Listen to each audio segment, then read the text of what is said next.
আসসালামু আলাইকুম গাইস, দেখেন শিলাবৃষ্টি হচ্ছে, অনেক শিলাবৃষ্টি হচ্ছে, ঘরে টিকতেই পারতেছি না শিলাবৃষ্টির জন্য। দেখেন আমি শিলাগুলা দলো করতেছি দেখানোর জন্য আপনাদের। তো আপনারা দেখেন, মানে শিলার পরিমাণটা খুবই বড়, অনেক বড় বড় শিলা পড়তেছে।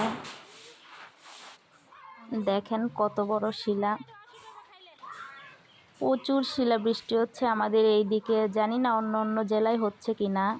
দেখেন কত বড় শিলা।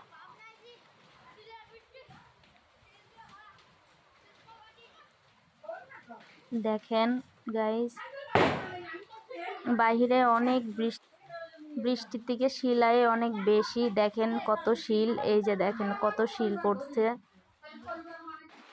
বাহিরে কত বৃষ্টি হচ্ছে আর শিল দেখেন। একটু বাহিরের সাইডটা আপনাদের দেখাই, যেহেতু কারেন্ট নাই, কারেন্ট থাকলে আপনাদের ভালোভাবে আমি দেখাতে পারতাম, তারপরেও আমি দেখেন, এই দেখেন এগুলা সব শিল পড়তেছে, প্রচুর পরিমাণ মাত্র শিল পড়তেছে, এত শিল পড়তেছে যে বলার বাহিরে। দেখেন সবাই।